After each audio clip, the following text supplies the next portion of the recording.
Hey, this is Ming here at Dubspot. We're about to get into part 2 of this multi-genre mixing technique.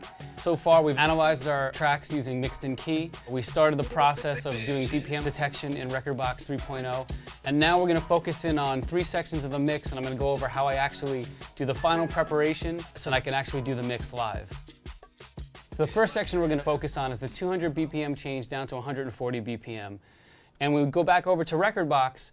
One of the tracks, Need for Killing, was analyzed at 97.5 BPM.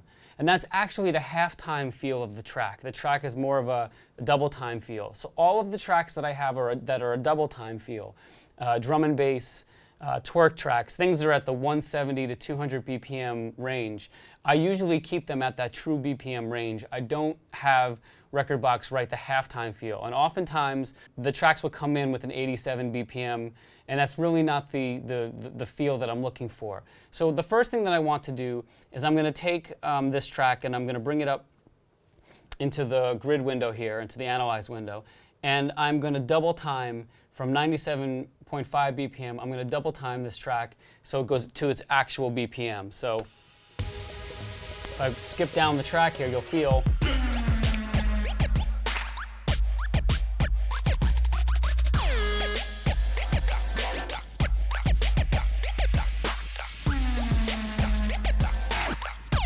so that's the correct BPM for the analyzation of this track now. The other thing that I'm going to look at is at the end of the track is where I'm going to make the transition. And somewhere in here, problem is you need to get more fun out of life. Maybe right here in the yeah, is where I'm going to want to start the next track. So I'm going to actually move the track to a position that I want, and I'm going to add a cue point there so that I can use that as a reference when I'm doing the mix. So I'm going to add this as my cue point here. And that'll show up in my mix here, in my track as cue point A. So I'll use that as a visual cue when I'm performing to actually see cue point A is coming up. I should be dropping my second track soon. So from Rekordbox, I can actually take the tracks. I've got them linked up using the Ethernet hub. And I'm going to drop the 2 tracks into my players. Player 1 gets Need for Killing. This is my 200 BPM track. It's actually 195, but I'm going to speed it up for the mix to 200. And I'll drop the second track into player number 2. And this is actually at 140 BPM, and this is going to be our destination BPM. One thing to note, that when I'm performing live, I don't actually use a laptop. I export my playlist to a USB or SD drive, and I perform with it with the CDJs because I don't like to have this other piece of gear here just in case I do something like knock it over or get crazy, whatever.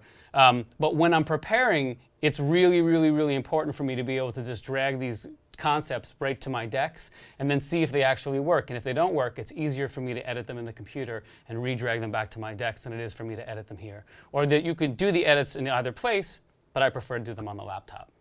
So let's take this mix now live. On the left-hand side, I have my first track, which is running at 200 BPM. And on the right-hand side, the new track that's coming in is at 140 BPM. What I'm going to want to do is get my right-hand track up to 200 BPM and then use this deck to control both decks and bring them back both down to 140 BPM. To do this, I'm going to make sure the master tempo is selected on both decks, which means that the pitch won't change when I change the tempo. And I'm going to put my left-hand deck, the 200 BPM track, into sync mode so that when I make my changes on my right-hand deck, this deck follows the tempo changes. The other thing that I needed to do to prepare for this mix is put a hot cue in so that I knew exactly where I was going to start on my right-hand deck. Now, I'd made a hot cue in Rekordbox prior, and then after rehearsing and figuring out where I wanted to make the mix, I found a place that was a great transition point on my new track, and so I went in and I put in a hot cue. And I did that by doing the record hot cue mode. I set the place that I wanted my track to have the hot cue. I added a hot cue at position A, and that's where I'm going to start my track. What's important about this mix is that I'm making the mix during a transition point when one track ends and there's sort of an ambient section, so that the transition between such a high tempo and such a lower tempo BPM is less apparent. And that what's going to happen is the track on the right-hand side is going to have a lot of energy, so the transition between the two tempos shouldn't feel as great as it would if I made the transition during two beat match parts when both tracks are having heavy content. So let's try this mix. Okay,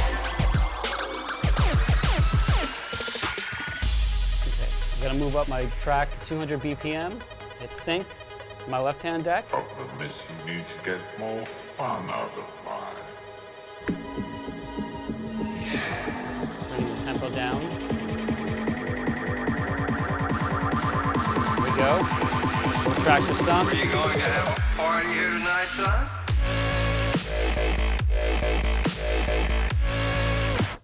Hopefully that's a clean transition for you guys as well. Let's go on to our second mix. We're going to focus on harmonic mixing and also BPM in the sense of we're going to stay constant with the BPM, but we're going to be messing with a half-time and a double-time feel.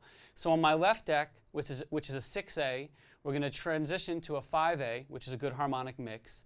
And the left-hand deck is going to go from a double-time feel into a half-time feel. And when that happens, I'm going to start my mix into a double-time feel track. During the mix, I'm doing this without beat locking. I'm going to be correcting this deck to keep it in time. And then I will be bringing in the bass on the right-hand deck, and I will be using the filter function in the DJM 900 Nexus to filter out the low end during the mix. So you'll hear that transition well. All right, let's get into it.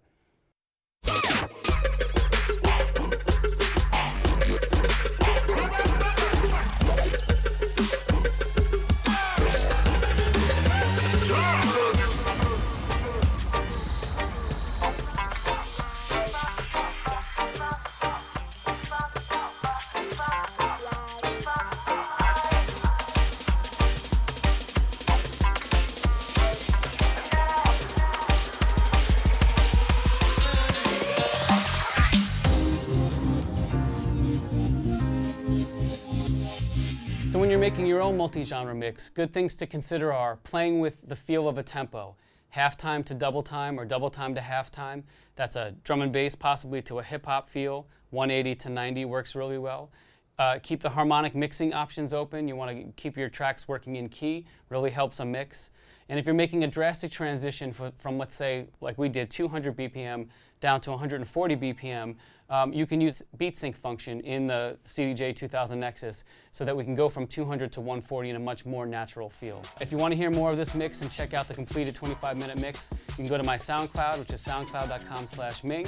For more information on our DJing production classes in New York, LA, and online, check out Dubspot.com. And for more great videos, check out our YouTube channel. Peace. Welcome to Dubspot. We believe in providing you hands-on experience right away. Whether you're completely new to music and want to turn the sounds in your head into a musical reality, or you're an experienced artist looking to refine your skills and add new tools to your arsenal, we're ready to meet you at your level. For students of all ages, all levels, and all styles of music, Dubspot is here to help you achieve your goals. With course offerings both online wherever you are and at our school in the heart of New York City, we are ready to guide you through the next phase of your musical transformation. Whether you want to produce music, DJ, or do both, you've come to the right place. Come explore Dubspot for yourself, become a part of our community, and make music.